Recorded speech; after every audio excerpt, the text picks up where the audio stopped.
Welcome to the ManTFUp Podcast here in the Man Cave. I'm KimmyB. Lenny.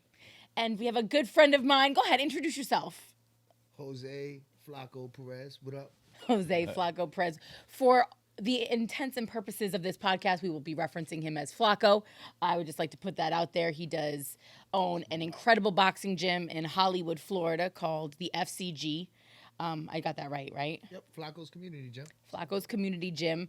He does a lot of incredible things. Before we go any further, though, please remember to like, subscribe, share, and follow the podcast, all of our social media channels. And yeah, that's about it. We're everywhere. I go through the rundown every week. No, we're everywhere. Yeah, Just we're follow us. Literally everywhere. At ManTFUp TV. And once you're there, you can find us anywhere. Exactly. Can I go live? And if you want to email us, you know the email address. Yeah. KimmyB at ManTFUp.com. Yeah. Is it just ManTFUp? I thought it was ManTFUp. ManTFUp TV. Get it? See, I'm just all fucked up. Great. Oh, my goodness. Yeah. So we've had a little bit of everybody, but at the end of the day, it always boils down to those moments in our lives when we've had to ManTFUp or man the fuck up, and just get it done. And I think that you have a really incredible story, especially because I know the man that you have evolved into. Although you're still wearing them same damn Timbs. They're new. Look, guys, I got new Timbs on, I swear. No, I have a funny story when we were done about training with him on Christmas Eve in an elf outfit. And you're those just weird with Timbs. it. Like, it was supposed to be it was like the creepiest cool thing ever. And playful. It was so creepy. What goes on in that head of You were yours? creepy. Like, You were wearing an elf outfit? Yes. I was. No, he was wearing an elf outfit. I would have Christmas. loved to But see like her wear itty that. bitty elf shorts. It And was we're in the gym it's the and it's he had same- his Tim's on, and I was just like, my man, what is happening here? Dog, This is it just was supposed to be It's like Christmas. no, It was very Christmas. low. It was the It was very the same it was, outfit I wear every Christmas morning with my kids: an elf hat, a wife beater, and these little elf shorts. They're like elf boxers. This was They're like straight out of a velvet. really low budget porn. No, Like that was that the vibes that I was shows getting. what goes It was on disturbing. in your head. It was disturbing, Never and you once know did I think about doing a porn with those shorts on. that was just inappropriate. Come on, focus now. Take us back. You grew But up in don't New lie, York. you did think about doing a porn with Kimmy. Stop! We had a whole episode about this last week, and we're not doing it again. No, Focus. I wouldn't want to be in the porno, but I would definitely produce it.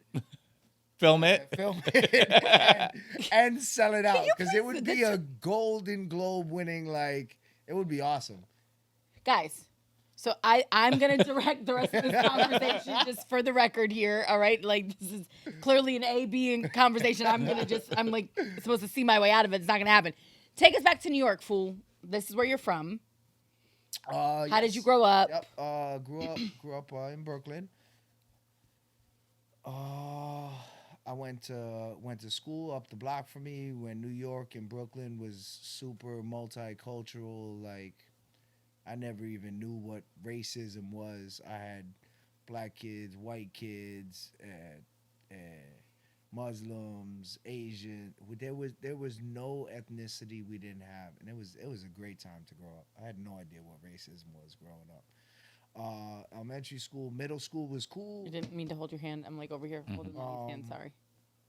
And Brooklyn was cool. During lunch, we were allowed to leave the school at middle school. I went to this special school. It was super cool. So we'd be hitting the streets already.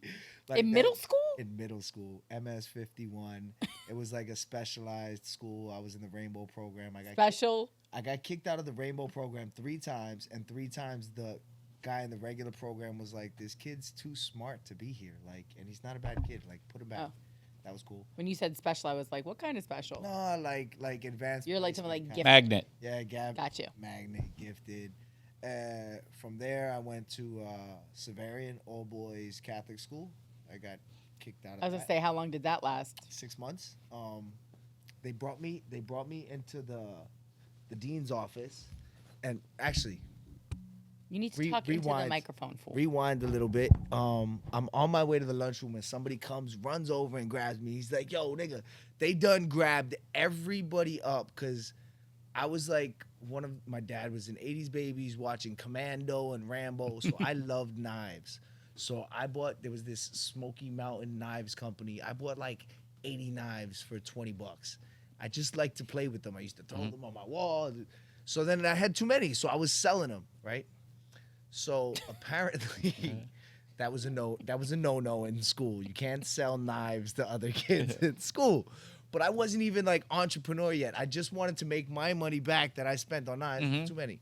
So they grabbed me and they're like, yo, nigga, they rounding everybody up that bought a knife, sold a knife. Like, if you got anything in your locker. So I run to my locker.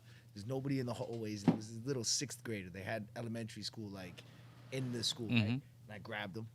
And I slammed him up against, where's your locker? You're going to put my jacket in your locker. I had, like, 4 knives in my jacket. Put it in his locker. They take me to the office. They had a flow chart. Like, I was the kingpin. And, like, mind you, I just find it amusing because I wasn't trying to do anything illegal. Like, I was just the stupid. You were a kid. I was just a stupid kid, right? So they have the flow chart. Like, I was this godfather, like, and he's like, every one of those guys gave your name. And we heard you have a second locker, and let's go to your locker right now and check it out. So we go and check that out. It's February. And he's like, there's no jacket. Where's your jacket? You definitely have a second locker. I was like, man, Brooklyn, dog. We don't need no jacket, man. I'm like 13 years old, biggest fucking head in the world. Get kicked out of school. So I go from Bensonhurst, Brooklyn, which was all Italians. I'm talking about like mafia, like the hairstyle, slick back, like gelled helmets, to John Dewey High School, all the way across the street from Marlboro Projects. And the funny thing is, like, I kind of get in where I fit in. It don't really matter where I go because even to this day, I just stay me. I stay in my lane. Whoever I am, I'm okay with. So, again, racism or that, I didn't see none of that. Right when I graduated nursing school, it was right before I took my boards. I remember I'm talking to one of my best friends, Derek Braun, and his dad is a landlord all over South Florida. He has places all over in Miami and Broward. And he's like, yo, we got this gym. We want to, like, give you this gym. Fuck does that mean? I'm going to give you a gym. So they take me down, like, by 27 and Sheridan, and they have a full, like, what do they call it? Like, fully stocked. I don't know what you call it. Like, all the weights and all the equipment. They had a business running already. And I guess that guy was in the military. He got shipped off, so he was giving up his lease. They owned all the equipment in the place. It had 2 floors, space for a juice bar and all this. And they're like, yeah, it's yours. You just got to sign the lease. And I'm like, well, you don't need an owner. You need a manager. And just get somebody to manage it. They're like, no, it's yours if you want it. And I'm like, I can't do it. Like, what do you mean you can't do it? I said, I can't do it. I said, I'm going to school. I can't put time into this and time into school. I got to finish school. All right. They offered me that place another 2 times. I kept saying no. Then I was right about to graduate, and my friend Derek called me on the phone, and he's like, yo, Flock. He's like, my dad just showed me the spot, and we decided it's going to be perfect for you. I want you to come check it out. So I come checked it out, and it's actually where my gym is now. And it was just 4 walls. It was perfect. It was a karate studio. It was just 4 walls and a floor. And I was like, all right, cool. And they're like, this is the spot for you. And I'm like, cool. Like, see you later. I got to graduate. And, like, left. Like, didn't ask anything about it. I'm about to graduate, and they come back to me like, hey. And my friend calls me 3-way with his dad. And his dad's like, hey, Derek, find out what the fuck Jose needs, give it to him, and let's get him in this spot. So I'm like, all right, cool. So the dad hangs up, and he's like, you heard my dad. What do you need? And I'm like, dude, I gotta pass my boards next month. I gotta get a job. You figure like 2-3 months. That's 4 months. And I'm like, you gotta give me like 6 months free. Thinking like, it's never gonna happen. Nobody's gonna give somebody 6 months free. So the fucker said yes. It's like, all right, I guess I'm opening up a gym. Cool, let's do this. So I get to work, and of course I'm calling some of my older friends, guys that owns gym, other trainers, guys around. And my friend was the owner of Fifth Street Gym, so the old gym that Muhammad Ali came from. It's how I know Angelo Dundee from this man, Matt Bayamonte. And Matt calls me. He's like, it's too small, 2,500 square feet. He's like, it's too small. Mind you, one of my best friends is an interior designer, and she sketched out the whole thing and how it would work and everything, like sitting down with me, telling her what I needed, how we were going to do it. So he's like, hey, my parents live over there, and I'm actually heading to Hollywood now. He's like, meet me at your spot. Let me check it out. So he comes and checks out my spot. I show him the drawings. He looks at the spot and he's like, fuck. He's like, Flock, yours is shaped different than my 2400. He's like, this could work. Cool. So he's looking and he's like, but that's a little expensive. Ask him to cut the price. And I'm like, dude, nigga just gave me 6 months free. He's like, so? What's the worst he says? No, you already got the 6 months free. So I asked the fucker to lower the price, and I said, hey, you want me to be successful? You want me to stay in your spot? You want me to pay the rent every month? I said, give me a chance. Give me some lifeline. And fucker gave it to me. So now I graduated. I passed my boards. I've never failed a test in nursing or paramedic whatsoever, ever. Just every single one I passed. Passed my boards with flying colors. And I'm opening up my gym. I'm building shit. And that year I was in school. So I went from making $75,000 a year between 2 jobs, working 7 days a week, which isn't bad. Not bad. I was making an alright living, you know, to $15,000. I could barely like cover my mortgage. If my kids weren't at, well, my kid, I only had one daughter at the time, wasn't at my house, I was eating tuna fish straight out the can with like a potato from the microwave. Like the very bottom bare basics, because that's what I could afford, and it doesn't matter what it takes. You just got to do it. And when I started building my gym, it took about 2 months of a build out. Paint the floor, paint the walls, get the mats for the floor, build my ring. Like money fell from the sky. It just appeared. I didn't know where it was gonna come from. I just figured whatever it was gonna take, I would figure it out. And at that time, I had been teaching since 06. This was 14. So I was teaching 8 years. And I had done a lot of good. And many times people, kids, adults, parents, whoever it was, were in need. And I never hesitated just to give. I didn't ask what they were going to give back. And these people came out of the woodwork to help me. And people I hadn't spoken to in years came by like, oh, this is cool. And they all did the same kind of like MO. You would think like I would know. They're like, oh, yeah, let me check out your gym. Oh, what do you need? Like, how much is this going to cost? How much is that going to cost? Okay, here, I'll give it to you. And like, it was just, to me, it's just God. I always say that God meant me to do this. And I believe that. So opened my gym 6 months later. My goal after 6 months of opening my gym was to be in the black. In the black, yeah. In the black, right? I just wanted a $0 balance sheet. I wanted anybody who had helped me to be paid back. And at 6 months, I had that and 10 grand in the bank to pay for the lease and whatever it was that I had to pay for, which was cool. And I was working like 36-hour days. I know. There's only 24 hours in a day. Not when you own your own business. Not when you own your own business. So I was working at the gym in the morning. I was taking care of my kid in the afternoon. And then I was going back to work overnight in the emergency room. And then back the next morning to work at the gym. I would take like a 10-minute nap. I got into 2 car accidents driving home. No, I got into 2 car accidents driving to the gym. Both of them were on the same block, 2 blocks away from the gym, falling asleep. I used to pull up at red lights or at lights, hoping it would turn red so I could take a nap. But it's what it took to be a successful father, a successful entrepreneur, and a successful nurse. I had to do what I had to do. I wound up getting into trouble in 2018 with my baby mama. We were at a police station where the judge ordered us to change custody of the baby when she would drop her off by my house. And allegedly, I took her phone out of her pocket and I threw it in the bushes. I didn't break the phone. I didn't hit her. I didn't do anything. And that was like the end of my life, like instantly. I got charged with a 3rd-degree felony robbery. I lost, my license was technically intact because you're innocent until proven guilty. But OSHA, the Occupational Safety and Hazard Association, said you're a risk because we don't know what's true and what's not. And so they couldn't suspend my license, but they ordered me not to work with patients. So overnight, I lost my job as a nurse, which was supporting my household. I had to what do they call it? Swallow my pride, and I had to ask my mommy at 35 years old if she could help me out because I had a mortgage and kids, and it was the most painful and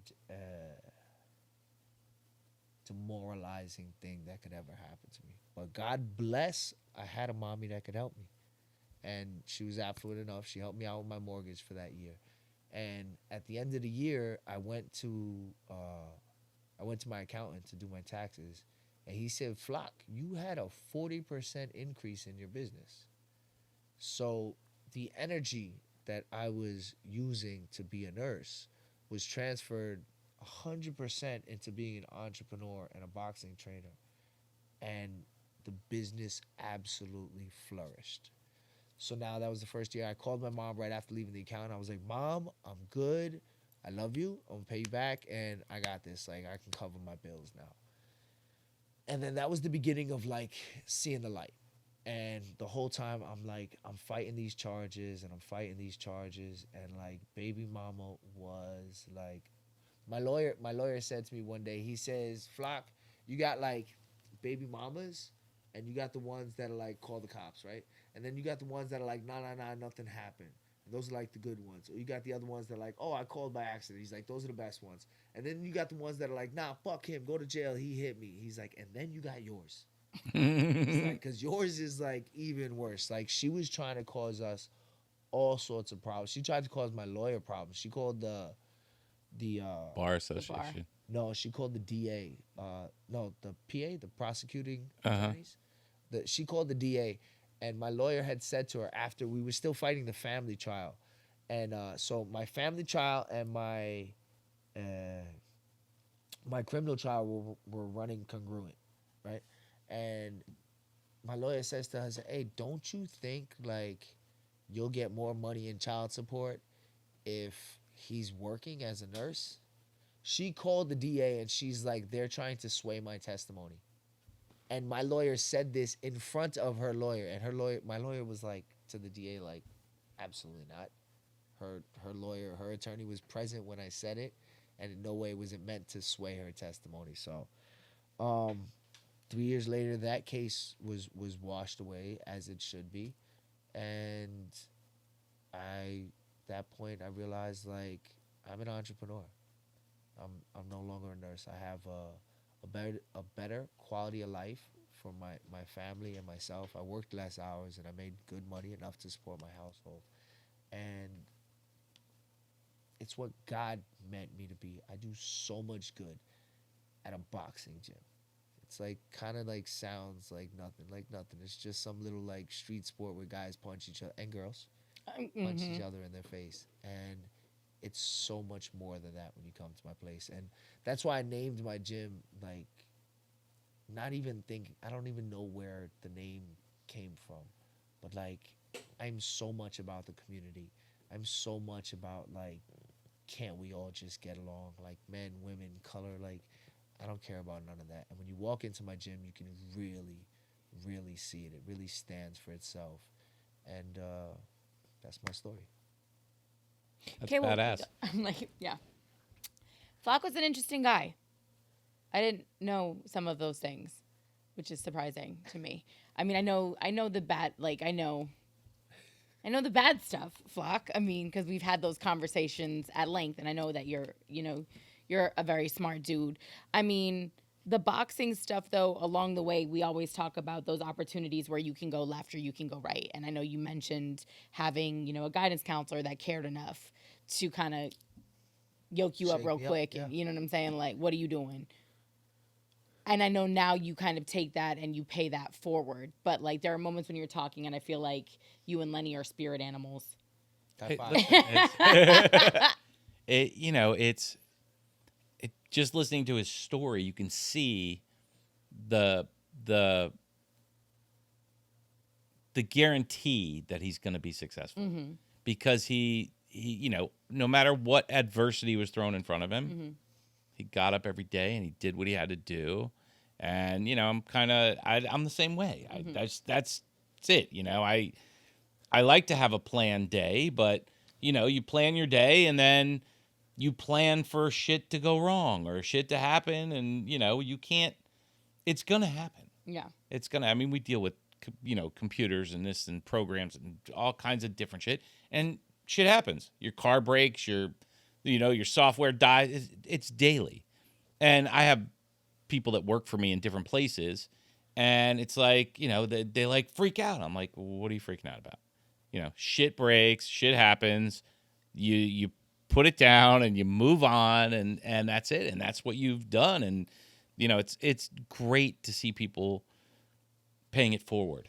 Well, that, and also like when you listen to a story like Flaco, and I think a lot of the people that have come through with ManTFUp, there's that pivot, because it's not just shit that happens every day in business. It's life happens. Yes. Right? Yes. And, sometimes those life things, like that's the difference between success and failure, right? You talk about it all the time. Lenny's a big believer in, the biggest mistake you make in life is fearing failing. Yeah. Right? Like, because fear of failure transfers into fear of success. Fear of failure forces you to not try, and if you don't try, you can't win. mm-hmm. So, absolutely. Yeah. And with that being said, it's kind of like, life's going to throw shit at you, and there's going to be curveballs, and it's going to hurt. Yeah. And it's how do you kind of rally? How do you man the fuck up? What does that look like? It's coming down, and when I know you mentioned two moms. Is one a stepmother? Yeah. I just want to clarify before somebody's like, I want to shit out of his ass. I want to say you did that to me one time. I think my mom. So when I say my mom, I'm 90% of the time talking about my stepmom. She raised me from when I was 4 years old, and my mother, my biological mother, died. I left when I was 4. When I was 14, she had my little brother. I came back into her life for everything. She was living in Florida, and she was my stepmother is a giant building block in the foundation of my success, because without my stepmother and my stepmother's family, who is my family, like I would have never had the foundation of it. And that's I think key, like whether it be a group of people, a village, or like somebody's lucky enough to have that one person to say that one thing that changes your life. And like that's what it comes down to. Is just believing in yourself and not accepting. I like Wayne Dyer when you were talking about shit happens and things get in the way. And in one of his CDs that I was listening to, he says, "The earth never cries about a tree being blown away. Like you just move. The tree is just no longer there. If you focus on the tree being there before, you can never focus on getting a new one. So that's the thing. Just like whatever happens, like it's gonna be that thing. That thing, you can't undo that thing. And you can think about the future, but you can't dwell on that either, because then you're so busy looking over there, you never do what you have to do here. Yeah, or you're so busy gauging where you're not. Like I know a lot of people do that in relationships. Like I always use that as a reference point, like in the sense of you're so worried about where you're not at in your relationship.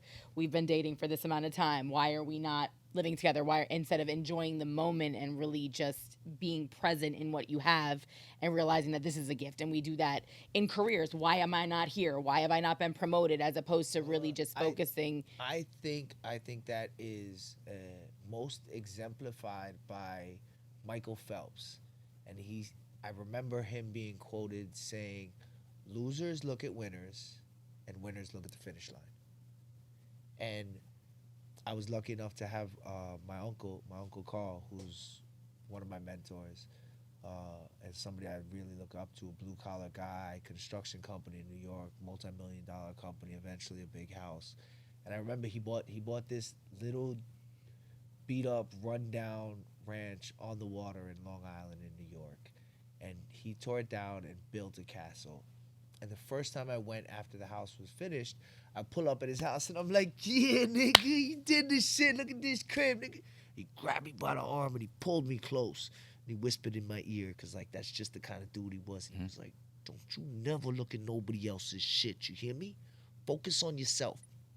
Threw me off and walked away. And I'm like 17 years old, like, high five? But that message and that man and so many of his messages have stuck with me. And it was a way of saying, like you said, be present and be present now and be happy no matter what it is that you have. Like, so I'm always happy for friends and family and people I know that have lots of things and they're super successful and like, great. And then like back to the mirror and back to like my world. And I recreate that world every day as much as I can for that world to be the best it can be. And I'm okay with that. I love it though, because I'm thinking as Flaco saying this, like I used to buy Flaco wife beaters. Because Flaco would wear the same raggedy, You know dirty, what? God old, bless stretched. my wife's soul. I had an event April 2nd, and I'm on my way here, and my wife wanted to go to Walmart, and I worked out before I took her to Walmart, and I was running, like, right on time. So, like, I'm eating a roasted chicken so that I don't eat bad food because I'm working out, like, in the car, like, as I'm driving here, and, like, spilled stuff on myself, and, like, I run to CVS to go buy one. I'm on the phone with my wife, and I'm like, she's like, oh, I'm sorry, we must not have any. My wife's like, babe, I think I got 2 more in the trunk. Remember the event the other day and we put that striped bag because we didn't know what you were going to be doing?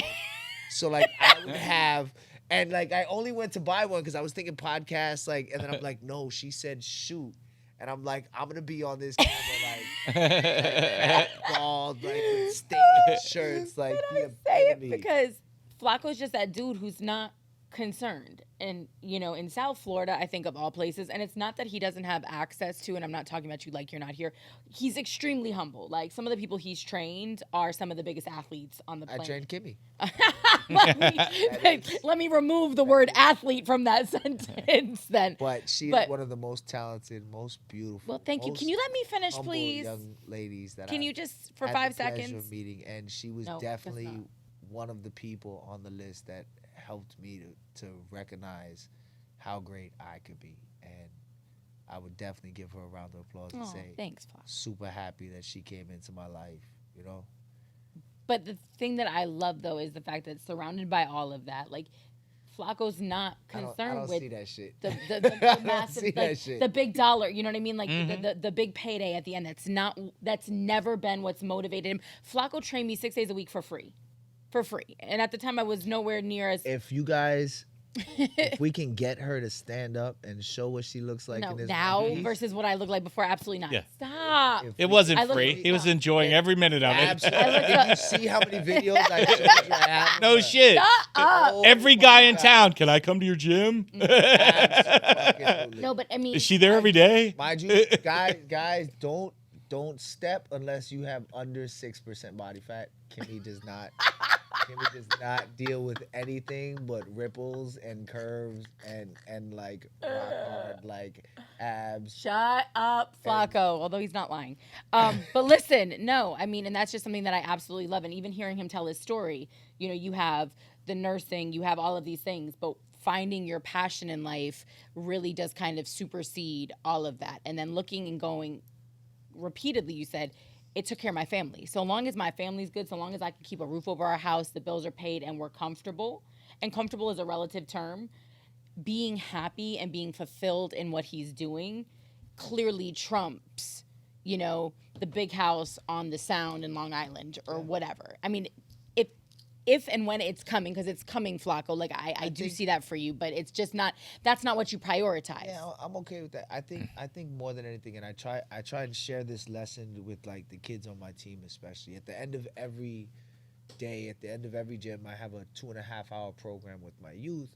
I do like a little mantra, like everybody sticks their hand in, and I talk to them, not just like how to be successful in boxing or a sport, but it all transcends life and sport and like what you have to be careful of.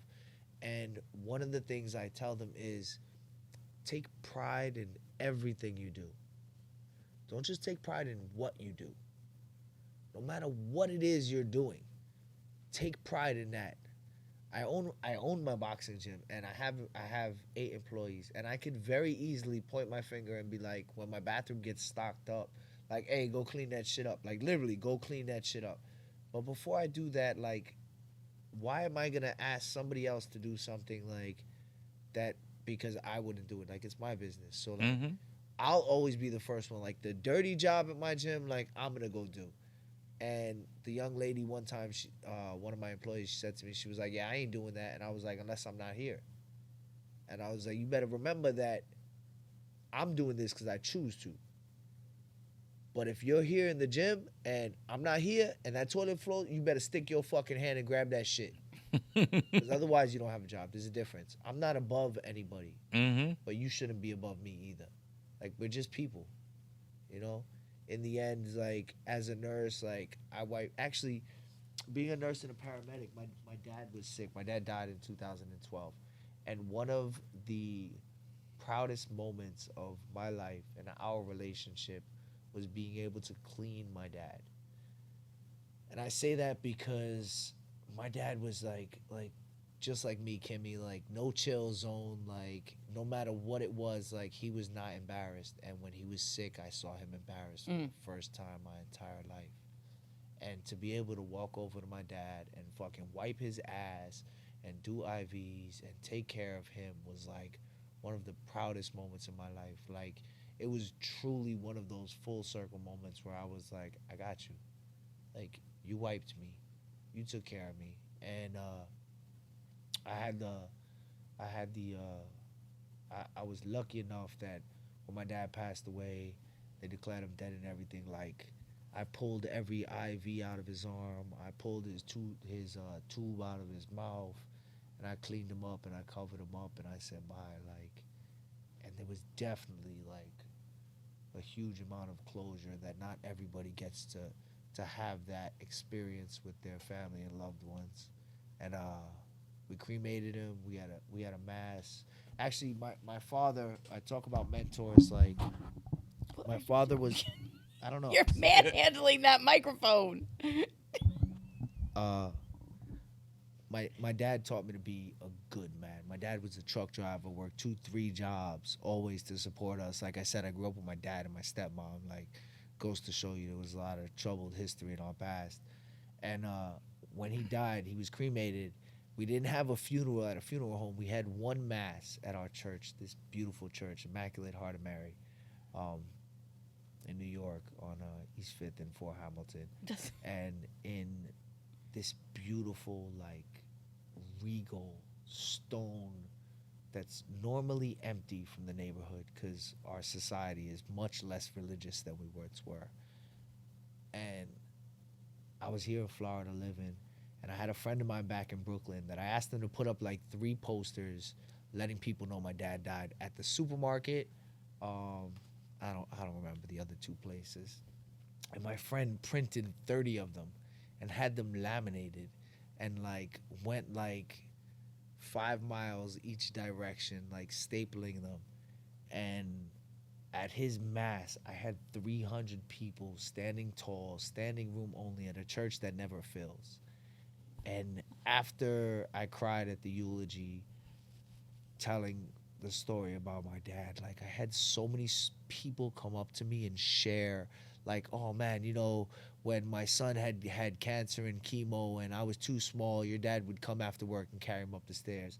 Oh, your dad used to take my mom shopping. Oh, your dad fixed my tire one day. I mean, I had no idea who 90% of the people were.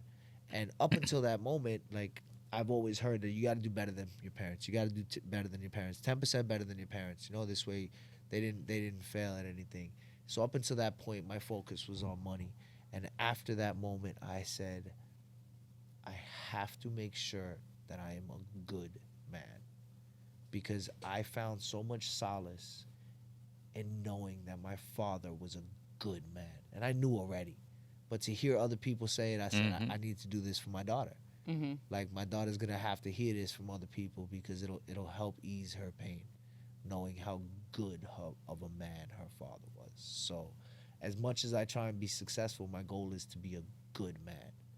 You know, good to my family, good to my peers, good to my neighbors, just to be a good man. Like, it's definitely one of my focuses in life. Mm-hmm. And the rest of the time you're focused on being a pain in the ass. Can we see your ass? Can you stand up? Oh my God. You should not have had, like, how are you going to go from talking about your dad to that? And by the way, that's such a Dad would have been so proud of me. Dad would have been so proud of me for trying and exemplify how beautiful of a young lady you are. Like, but in Florida, we don't do that. Have you noticed, like, every time he references New York, he's going to give you all the cross streets, the exact number of where they were.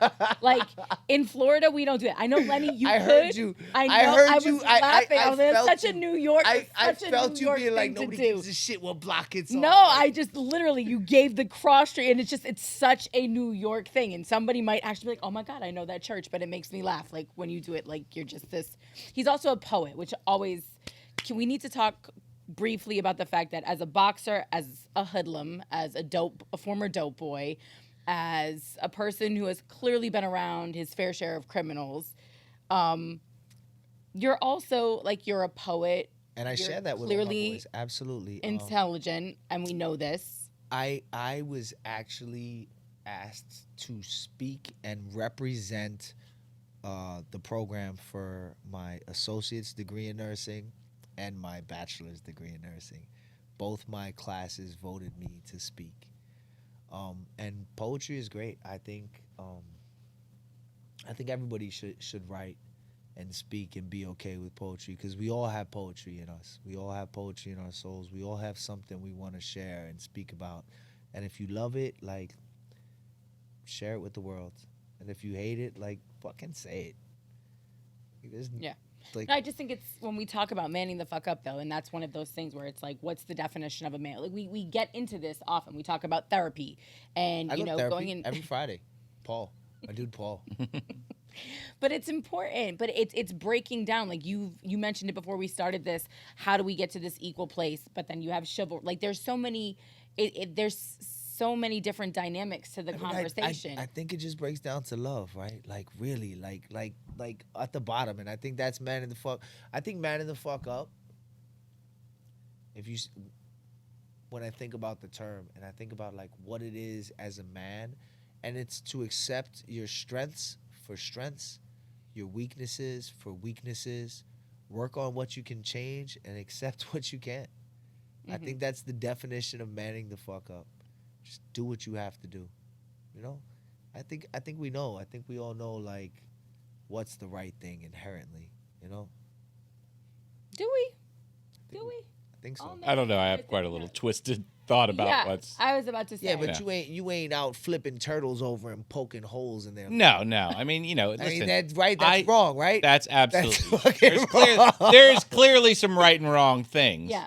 And, you know, but today's society is so messed up. And it's funny, you touched on something I said the other day about, you know, this whole equal relationship. If you step back and love somebody, you're going to do whatever you have to make that person happy, and vice versa. And it might not be 50-50. Yeah, it might not be 50-50. It will never be 50-50.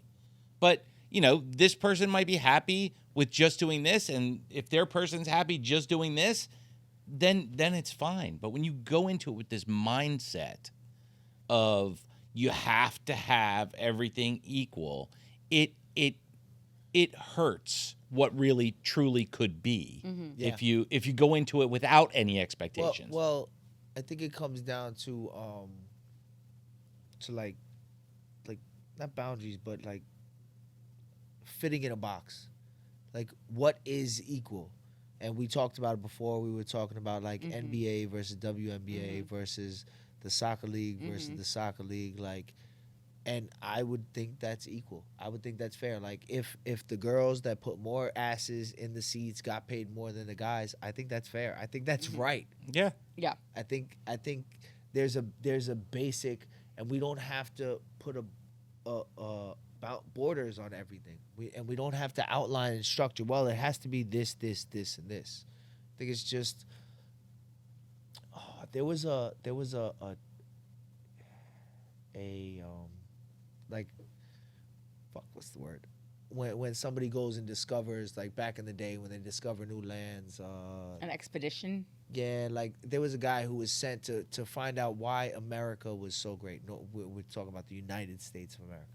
My wife is Argentinian, and when I say, like, America as the USA, she's like, but we're American too. We're South Americans.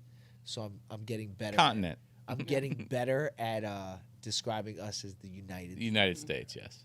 And I forgot what expedition person it was, and he came back and he said, America is so great because it is so good. When America ceases to be so good, it will cease to be so great. And I think we see a lot of that today. Yeah. And Mainly by Americans. Well, yeah. Everybody else still feels. Everybody that comes here from other countries and moves here and makes a life here realizes that it's still great here. The people that aren't realizing it is the people that were born and raised here. That's a lot of what's going on today. It's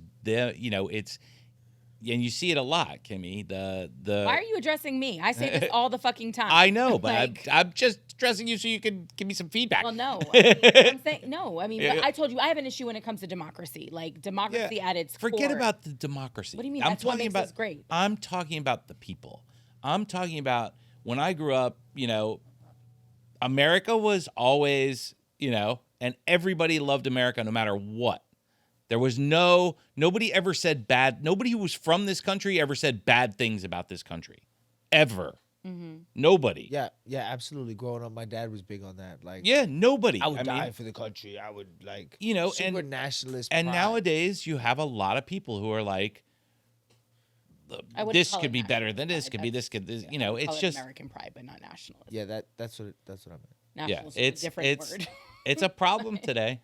It's a problem. No, but I understand that. I think, though, that a big part of what makes us great, and we've talked about this, is democracy and was taking pride in who we are. And that's what people look to. When people come here, that whole, like, equal opportunity and you can make, a mountain out of you can be anything you want and educate and all of these things. I personally think that's poisoned our youth as much as it's preserved them.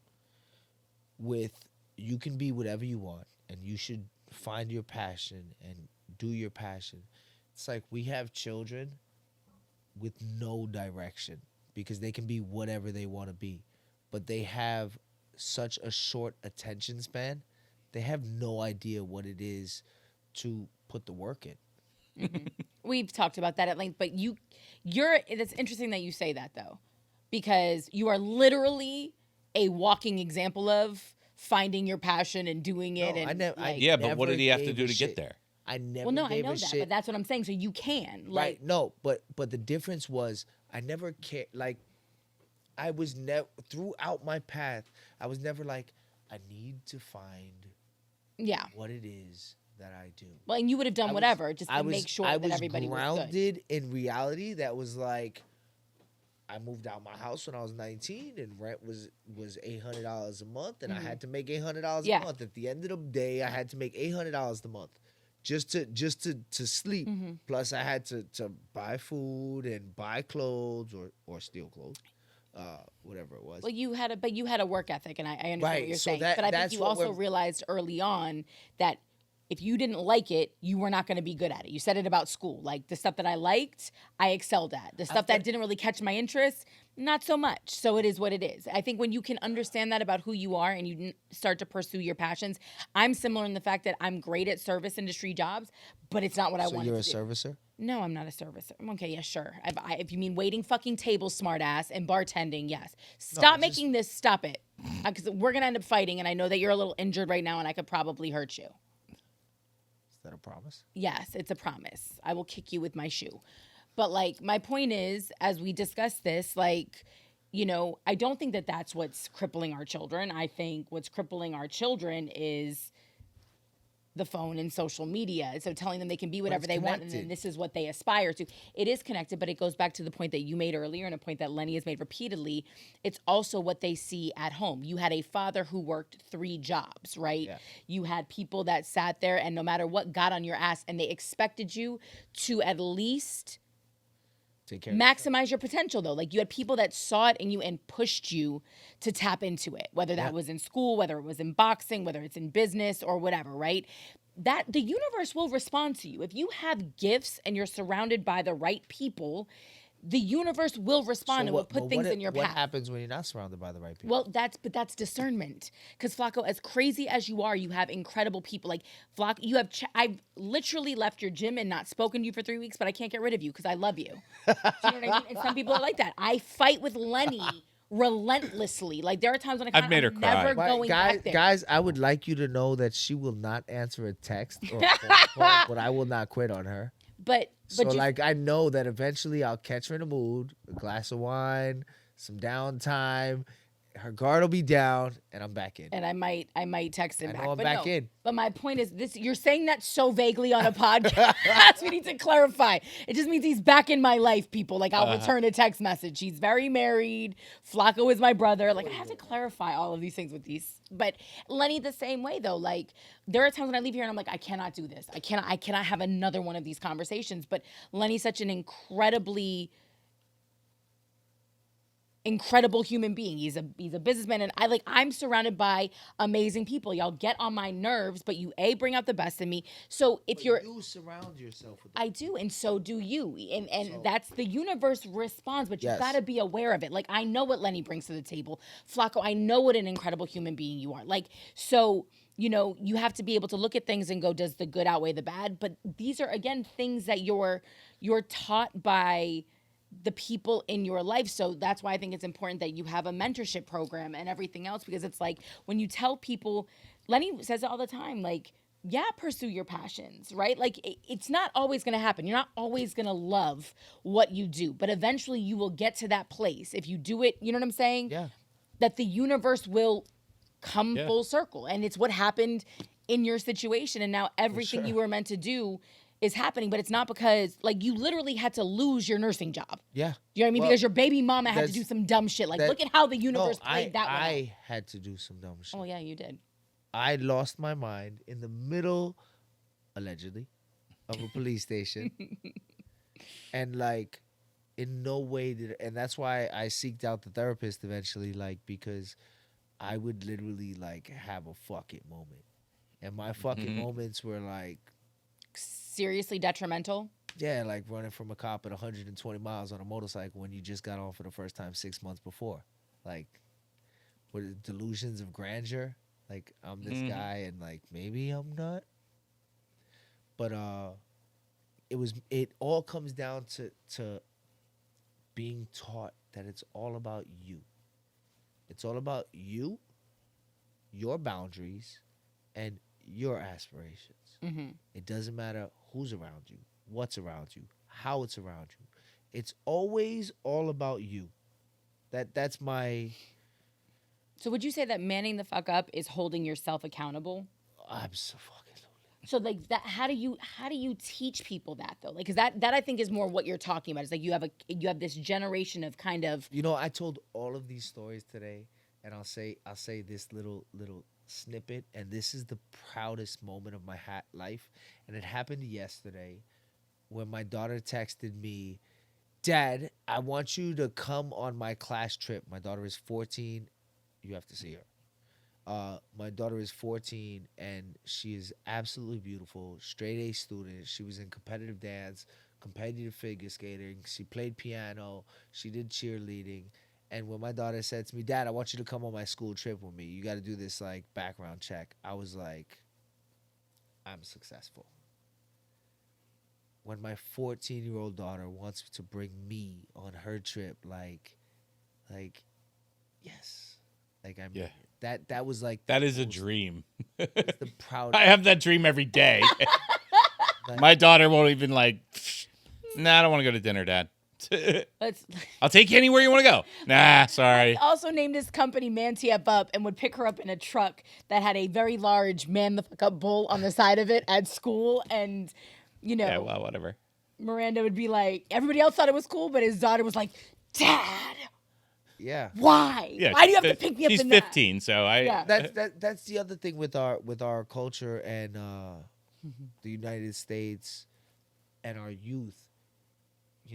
I would have given anything to have my dad tell me, like, oh, listen, I'm a truck driver. You're going to be a truck driver. This is how you do it. This is how you make money, and let's go do it.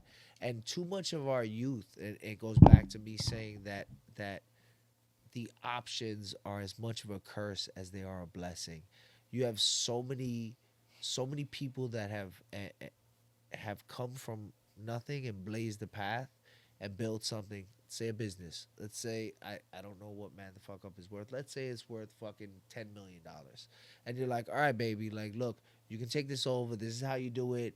When I die, you don't need to be on the mic being the ManTFUp guy, but this is how you get in the red. This is how you get in the black. This is how you make money. Have this guy focus on this, and they're like, nah, I wanna be a dancer, which is cool. Go be a dancer and learn that the business can make money on its own, because in the end, that's the point of a business. It's not to have me with the hand pads in the boxing ring or you behind the mic. It's to have somebody behind the mic and somebody behind the boxing ring, and we're out in fucking Cuba drinking martinis and having a blast. Yeah. Like, that's the goal. That's my goal as at my gym, is to work less. To work less and produce more. And do that. You got to put in the time, and you've worked. Yeah, you got to put it. You've worked the 36-hour days. You got to put it into the front end. And at any given day, I'm ready to drop my kids with my wife, and I'm ready to run to the gym and go cover who I have to, because I know what it takes to succeed. Yeah, I don't think I've met too many people that can keep up with me on a daily. It's just, I mean, that's just like millionaire morning shit. That's like, you get up. I get up at 5:30 in the morning. I'm starting my day. I'm doing stuff. By 7:30, I've already done a shit ton of stuff, and I don't get home till I leave the lights on at the house, because it's dark when I leave and it's dark when I come home. Those are my favorite hours of the day, and I love my children and I love my wife. But like, I have 3 kids, a wife, 2 dogs, 40 kids on my team, 10 competing. There is somebody always in need of something. And my favorite time is taking a shower, washing my face, doing a 20-minute meditation, and making my kids' breakfast and lunch. My wife's breakfast, I always cut her fruit in the morning and leave it in the fridge. And that is some of my most rewarding time in the day. Every day. And nobody else is present but you. Yeah. Yeah. God.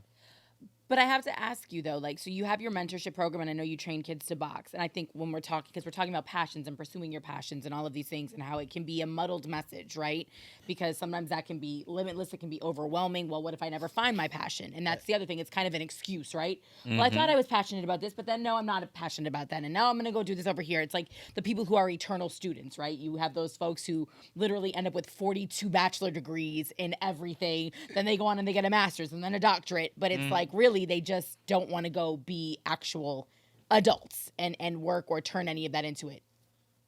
What do you say to these kids that are boxing and probably have aspirations of being the next, Money Mayweather or whomever? It's not that you want to poop in their Fruit Loops, but how do you give them a realistic expectation? I don't know if boxing works the same way, but we had, a former first round NFL guy in last week, Mike Pouncey, and we were talking about, here in South Florida when we discuss, or I've told you this a million times, and you train some of these little kids. Like, when they tell you they're going to be a professional football player, they say that shit with conviction in their soul, and it's because they've seen it happen for so many people around them. What do you say to these boxers or these kids that are coming up underneath you, if it doesn't go the way that they hope? Like, how do you teach them to man the fuck up? I actually...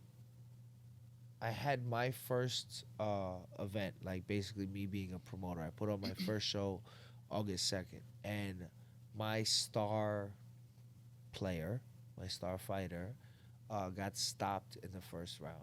He is number 6 in the country, and he has been as high as number 3 for the last 3 years. And I don't know if my answer is the exact answer to your question, right? But one thing that I always tell this kid, and this kid in particular, and this kid's got the goods. He's got the natural athletic ability. He's got the dedication and the work ethic. And he's got the technique and the talent, right? And I focus on him as a person, right? And I tell him, and I constantly reiterate the message that you are still you, even when you're not boxing. I focus on the man more than I focus on the goal. Mm-hmm. You are still you when you're not boxing. Otherwise, when you weren't boxing, who would you be? So you got to be the best version of yourself at all times. Mhm. That's how I do it. So if you have no plan B, that's okay. And if you have a plan B, that's okay. Because your path and his path and his path and my path are all different. Mm-hmm. And maybe we come to success, and I say it with air quotes because everybody's version of success is different. Yeah. Right? Maybe we all get to it a different way. And at the end of the day, you got to be okay with yourself. Not just with what you did or what you didn't do, but you have to be okay with yourself. So in order to promote that like, how do you do it? Like, when I have kids that say it, and I think we're talking about like those like kind of like freezy kids that come in like that have been groomed and they have the athletic ability and they have everything in line for them to do it the right way. And they've seen those people do it before them. And then you got other kids that play at some random school in Weston and they don't have any of that to look at as a guide. To look at like, I have to perform in order to be successful. Like, there's two versions of that kid. The kid saying like, I know what I have to do because he's seen it. Yeah, I think my bigger concern is, or how do you take this opportunity? You have these kids that are so willing to come in and commit to training, right? Part of that has to do with you. Like, you're setting an example for them. Like, literally, if they fall flat on their face and they can't box, Flaco, you will be one of the male figures in their life that they will look to emulate, right? That's what happens with youth football coach. It's what happens with anytime you have a mentor type role. Like when the rug gets pulled out from underneath you, you usually start searching for the other people that you would not mind being like, right? Yeah. And what does their journey look like? Especially as a super what do you call that? The youth that's like super where they can be influenced easy. I mean, that's just there's a kids. word. Like, I mean, are you talking about like disenfranchised or No, like a kid like he's super like impressionable? Yes, thank you. Yeah. That's the word I was looking for. But how do you get them to turn everything they're willing to do? Because some kids are willing to do it for sport. Some individuals have the work ethic when it's something they're passionate about, right? Some people have that intensity. But if that goes away, are you sitting there encouraging them to put that towards something else? So, because if they had the ability to commit when it came to boxing, they'll have that same ability to do it for something else. Do you know what I'm saying? Like, Lenny, it doesn't matter. How many businesses have you had? Yeah, but that... It's because there's also longevity. There's doing it when it's fun and when you're winning. And then you hit a point where you're like, you've passed all the guys that don't work hard enough to beat you. And they don't have the talent. And then you come to the middle section. So my wife was reading a book, and it was talking about like an inverse bell. And it's the people that hit the bottom and keep going that eventually succeed, right? So like everybody's like having fun when they're up. And then like you start meeting like equal competition, somebody with just as much in your This case. is life, though. Like, this is not just boxing. Yeah. It's It's literally in it's life. any sport, it's anything. So like, but you're specifically bringing up kids, which is it's like even deeper, right? Like when you're winning, it's fun. Like when you're beating a 3 or 4 or 5-year-old, like they want to play. And then when they lose, it's like the end of the world. Well, it's like that with kids. And even as they get a little older, like, and so what happens when you hit that bottom of the bell, that's when it's important to have that mentor. And it's important to have that somebody that you've developed that trust relationship with. It's like, okay, do you want to be one of those people that go like this and back up and start something else, and they're great when they're starting up, and then they hit this, and then they start something again? Or do you want to go through that pain and then really enjoy the benefits of success? That's what it takes. It takes going through that downtime. It takes, I don't know how many businesses Lenny has had. It takes losing all of those businesses. It takes learning from a lot of losses to be. But a lot of people tap out.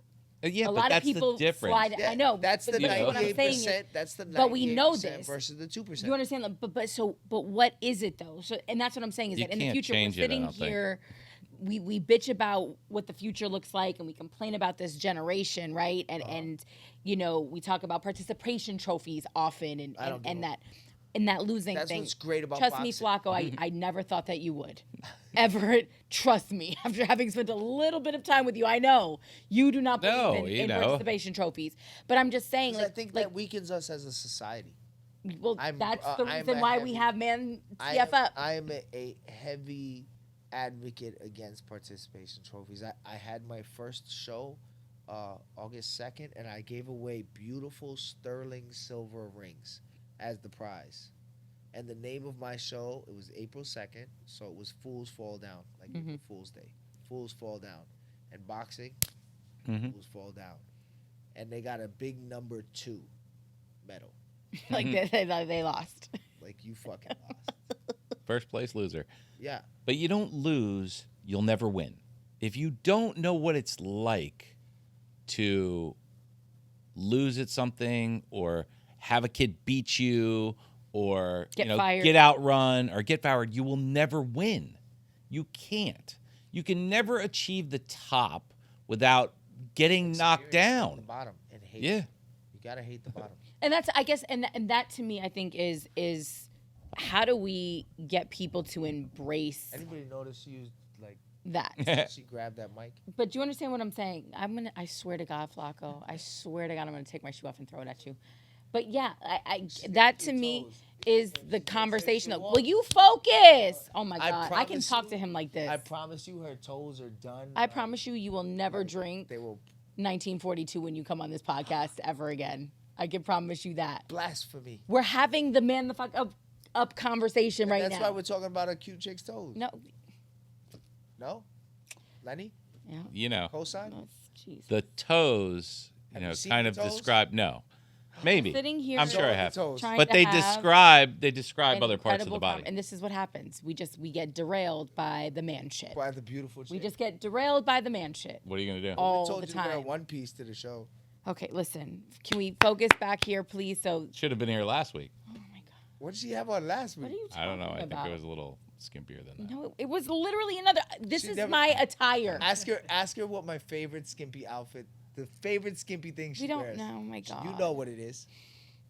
But first of all, I don't wear skimpy. You're my trainer. I don't tapered wear leggings. That's leggings. It's athleisure wear. But the tape. Athleisure Athleisure wear. wear. Oh my God. It was What people wear to athleisure the wear. gym. Flaco, I understand that you normally train sweaty, smelly little boy boxers. I get it. So annoyed every time she would wear like the tapered ones. I'd be like, "Oh, those are so cute." Yeah. Anyway, listen. I want to be angry. But if you at ask I wanna me, punch- that was a little skimpier than Let me see. what that you're wearing was now. last Wait, week, let and I me had see. a hoodie on over it. Oh my One sec, I got a better God. one. That was Jesus. That's not what we're doing. Gentlemen, can you please focus? And this is why the world Nestor's got all the pictures. gets derailed, because literally all it takes is a little shoulder and the conversation goes And right yet out you the don't window. change you wearing it. What are you talking? I'm trying to focus the conversation. But anyway, as incredible as you have been, it is now going downhill very quickly. Yeah, we better wrap up. Oh my God, I cannot.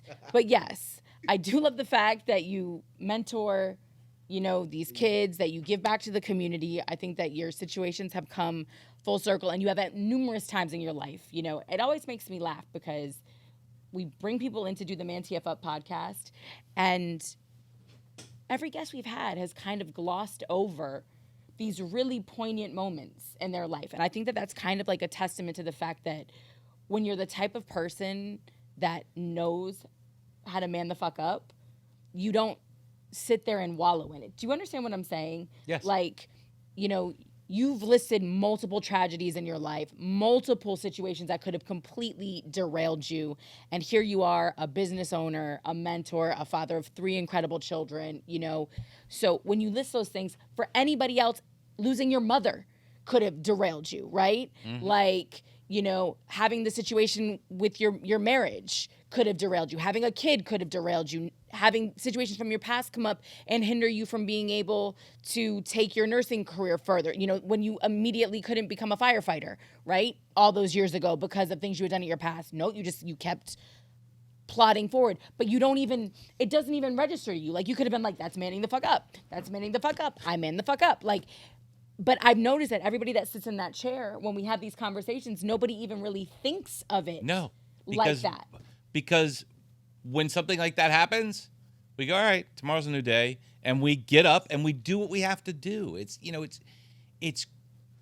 crazy. I just told somebody this not too long ago. I'm like, they're like, oh, and I went through some shit, going through some shit, whatever. I'm like, yeah, I don't want to do any of this stuff necessarily. I don't want to be, over here swinging a hammer, over here moving a bag, over here. It's not my first choice, but I have to do it. Mm-hmm.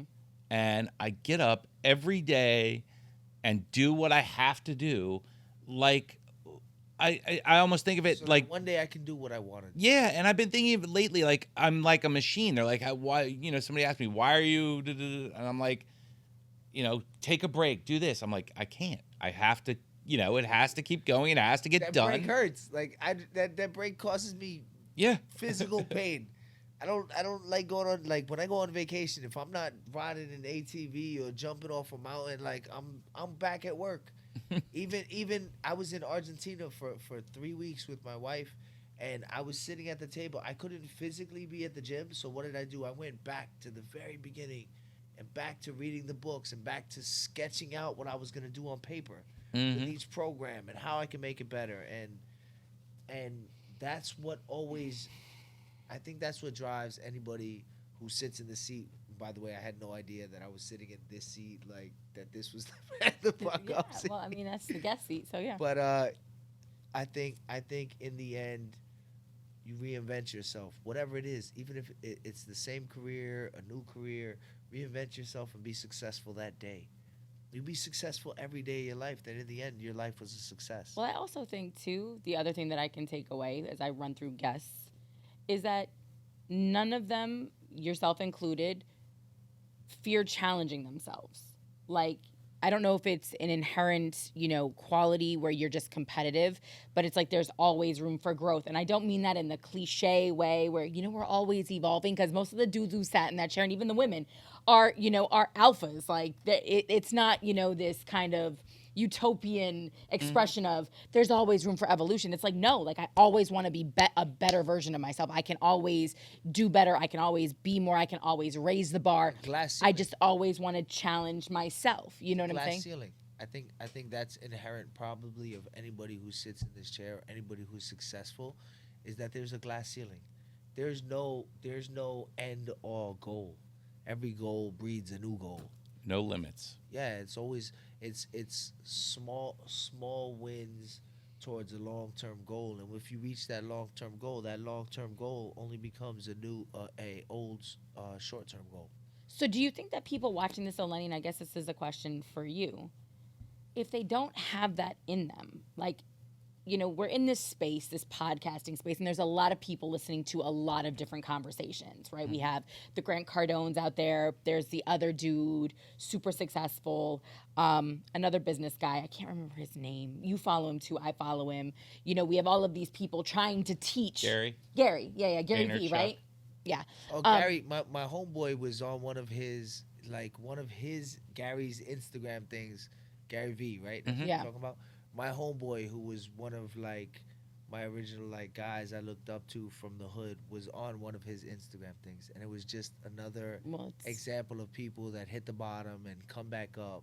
The same guy. And also, where you start does not determine where you finish. No. Like, which is, I think, that's something that I love about Gary. But do you think that people that don't have this inside of them can catch it by listening? Like, listen, I don't mean that in a negative way. I think anybody can be successful. I think that anybody can do whatever they want. Their only limits are really, there are none. You know how I feel about, people who say, "Oh, I wish I could work out." Well, why can't you work out? You know, you know, the whole routines, the whole mentality of the negative. I go to spinning. People lean to the negative rather than the positive. They're upset about tomorrow or my metabolism or my this or my that. Bullshit. You're a lazy piece of shit. Get up and work. You know? But yeah, people can be successful, but I don't think everybody is a boss. Okay. I don't think everybody has that inherently in them to be a boss. They might be able to be a boss at something. Like, you know, someone could open a crochet shop and be the boss there, but they're not going to be a Fortune 500. Yeah. You know, I mean, because it takes a certain amount of stuff, and everybody has to, you know, get a level. But we can't all be bosses. No, we need to have. If you don't have workers, you don't have anything. But it also goes back to, you know, Flaco, again, if I was just watching this as an outside viewer, like hearing him tell his story, it's so rare. It's so rare, especially here in South Florida and especially with the people that, you know, I kind of circle or just am around, to hear somebody say, you know, so long, like, the bills are paid, my family's taken care of, like, I'm good with this. Like, I'm going to make it happen no matter what, right? Like, so we went from tuna fish in the can and a potato in the microwave, right? Like, grinding because there was an end goal. Like, I know where I need to get to. But now when I get there, if life throws me something, I'm still able to adjust and swivel, and it's about priorities, right? Like, not everybody needs to be Grant Cardone flying around on a private jet with a freaking, you know, Rolls Royce SUV waiting on the tarmac. That's not what everybody prioritizes in their life, and I wish we would stop making that the message. Because the end, my question is, like, when I see that, is like, are you happy? Yeah, but you're asking that. My problem is when we talk about kids, like when we're talking about right now kids, they think everybody wants that life, and everybody in life doesn't want. But I'm saying, like, we got to teach those kids, like, but is that guy happy? But that's why you're on this podcast, Flaco, is what I'm saying to you. Like, you're here to tell this story about a guy who owns a community gym that mentors kids, that's got a beautiful family. But to your point and to your uncle's story, okay, this is the point of that story that your uncle, or that, you know, that you told about your uncle grabbing you, that message. Yeah. People nowadays are focused on what they can't have.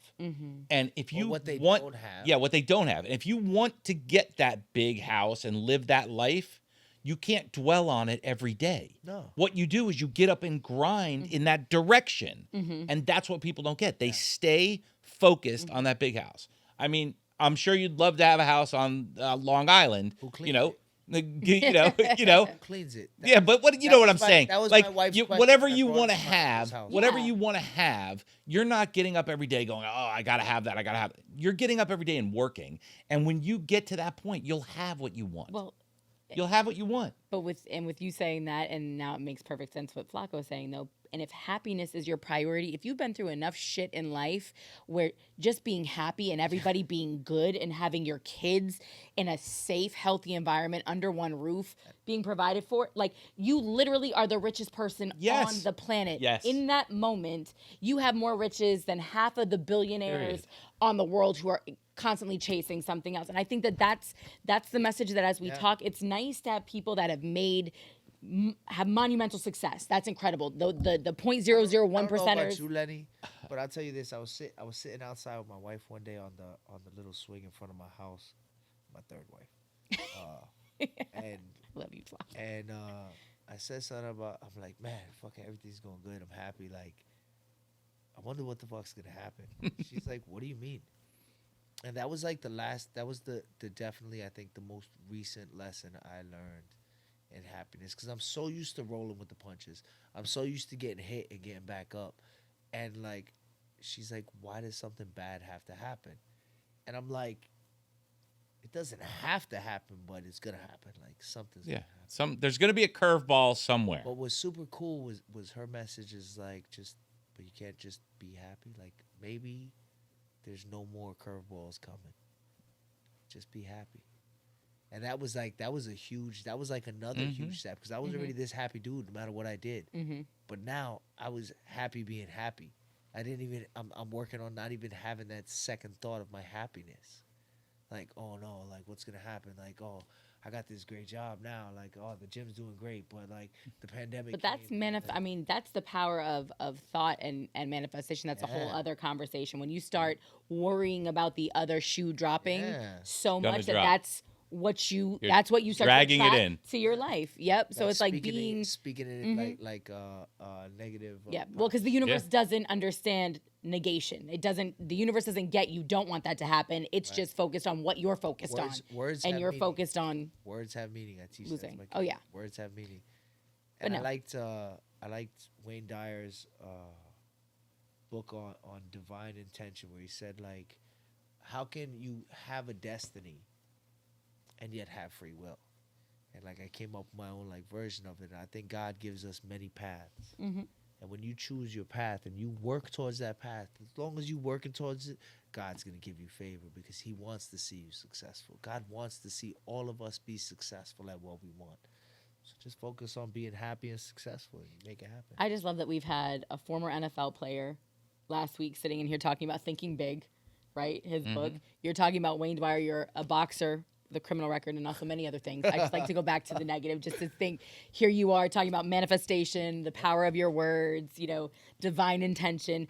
And again, when to the men that are watching this program, there's absolutely nothing wrong with evolving, with growing your mind, with getting help, talking to somebody, therapy. Y'all need it, I think, sometimes more than women, just because women as a stereotype are talkers, right? Like, oh, we have our girlfriends and this is what we do. We just kind of unload our problems on one another. And men are taught to really keep it all in, to bear the brunt of the weight on their own shoulders without ever releasing that. And that's toxic. Absolutely. As toxic masculinity. So, Flaco's a crier, in case you didn't know. I cry. every time he sees your ass. I was going to get into the Tyson fight, but at that point, we're wrapping this up. Now we need to wrap this up. That was the way to do it, I guess. Well, Lenny being the consummate child. What do you mean? Child in the man cave. You said he cries. I said why. Talked about being happy. Listen. Talked about being happy. Like, subscribe, share, follow. You can check out Flaco at Flaco's Community Gym if you happen to be in South Florida. Flaco, give out all your social media stuff. Hollywood 4419 Hollywood Boulevard, right there before Presidential Circle. We got at @the_FCG. We got Flaco 5125, or we have Flaco's Championship Games. If you're a fighter and you want to put it out on the big show, holler at your boy. August 27th, we're making it happen again, man. And there it is. It's officially a wrap for this week's episode of the ManTFUp Podcast. Thank you for hanging out with us in the Man Cave. We are absolutely everywhere at ManTFUp TV is our handle on Instagram and TikTok. And from there, you can find us through our link tree everywhere else. Everywhere else, yes. I'm not going to say it again. Any parting words? Okay. Thank you for tuning in. We'll see you next week. Beautiful Miss KimmyB. Peace.